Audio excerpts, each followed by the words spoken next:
Millegiga see kaunis kuju oli pahameele ära teeninud ja puruks ta lõhuti ja siia samma müüri äärde mulla alla maeti.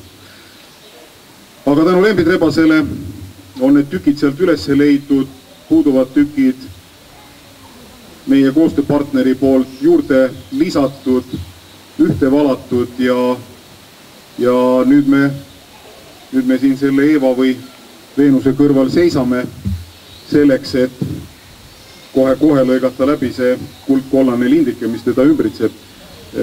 Peale Veenuse ja Eeva nime vahel valimise oli meil tõsiseks mõtteteemaks ka see, et kas me peaksime talle valge lina peale viskama või me ei peaks seda mitte tegema.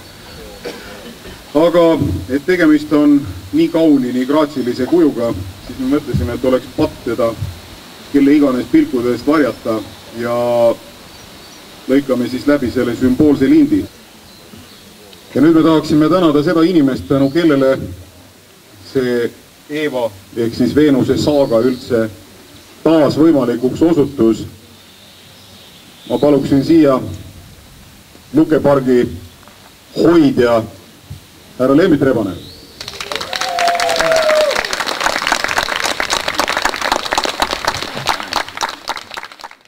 Küll aga tahaksime me paluda praegu siia selle kuldkollase lindi läbilõikamise juurde esindaja Keskkonnainvesteeringute Keskusest.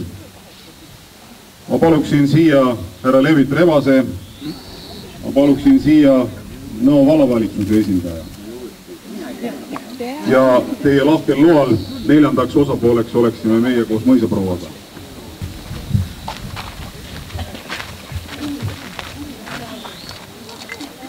Aga palun.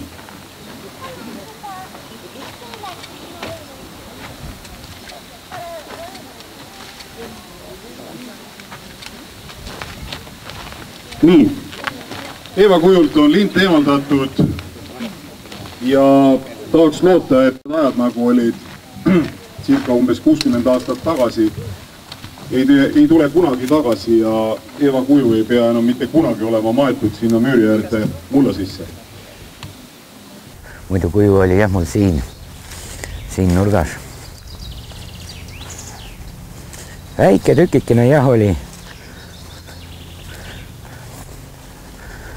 Nagu tikutopsi ots paistis. Põhimõtteliselt see oligi see sama koht.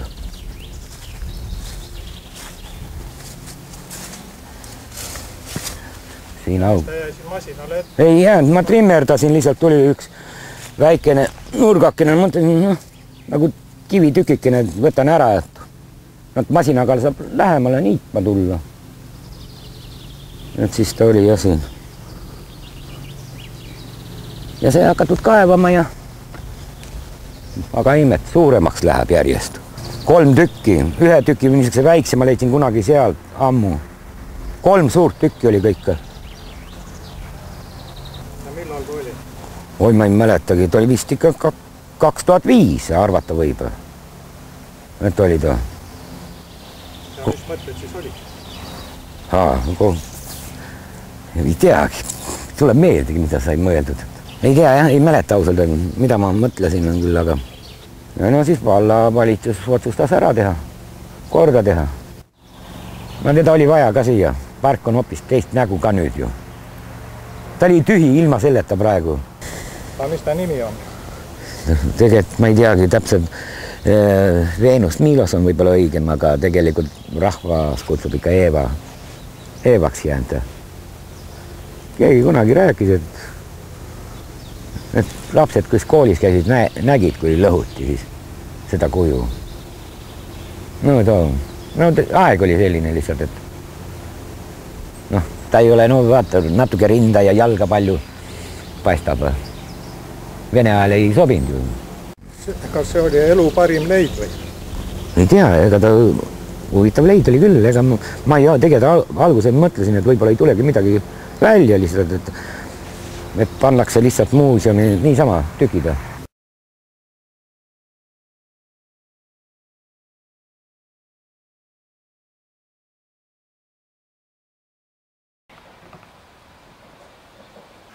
No, kes üldse selle otsuse vastu võttis taastada see kuju ja kui keeruline see oli?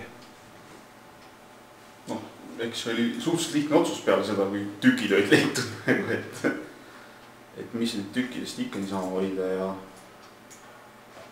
ja on väga raske otsus küll kindlasti. Ja et me saime ka Keskkonnainvesteeringute Keskusest raha selle jaoks, siis seda kergemini tuli see kiiremini see asi. On fotosid ja neid kasutati selle pea tegemiseks ja pea selle hoiaku ja kõigi selle modelleerimiseks. Et muid asju vanasid fotode pealt väga ei olnudki vaja, sest enamus need tükid olid niimoodi, et see olid lihtsalt väikesed osad vahelt puudu, mis sai neid olemasolevate tükkide järgi ära teha.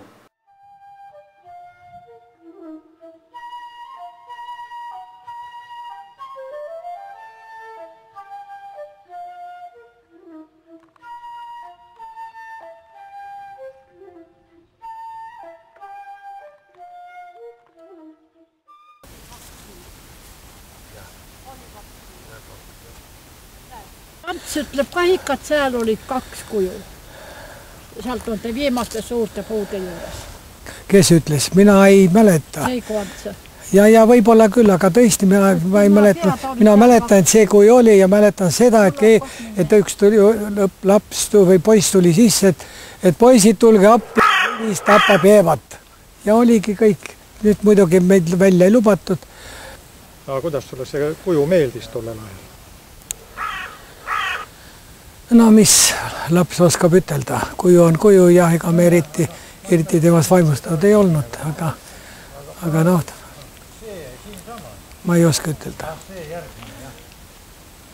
Aga see oli küll, kui ta nüüd lõhuti maha, see oli küll, meile tekkis trotsi, see ei olnud midagi see rivis. Vaata, mis jaoks need venelased üldse neid ausamad? No kõik asjad ju vabaduse ja ausamad ja kõik lõhuti ära.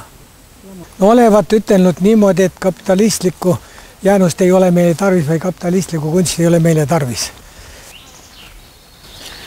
Tore kuju ja mul tundub jah, et see on ikka marmorist tehtud.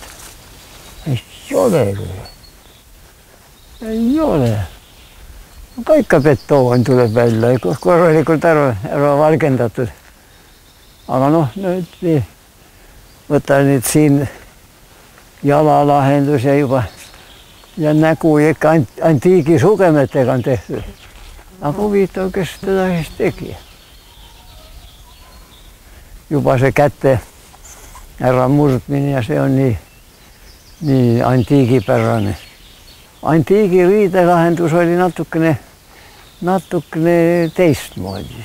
Ta oli kuidagi ümaram ja siin on nagu kaasaegsemad joont rohkem tuleb sisse. Ta on jah nii tahetud ikka antiigipäraselt teha, kõik see postamenti lahendus ja kõik on ja ma ei taha midagi halba selle kuju kohta ütelda. Aga antiikkuju koopia ta ei ole või? Ei, koopita küll ei ole. Nojah, kas tema on nüüd Eeva või on Veenus? Nüüd tal on nagu 2 nime. Osa kutsub teda Eeva kujuks ja osa kutsub Veenuse kujuks. No mina olen rohkem Eeva poolt, ma arvan. Aga kas Eeval on mingisugune maailmas läbi löönud kujutüüp või niisugune? No Eeva on üks iginaiselik kuju, noh. Naise sümbol on Eeva. Ja. No Veenus on ka teisipidi jällegi. Aga Veenust võib-olla me oleme päris paljad harjunud nägema. Aga Eeva võib-olla sobib siia paremini.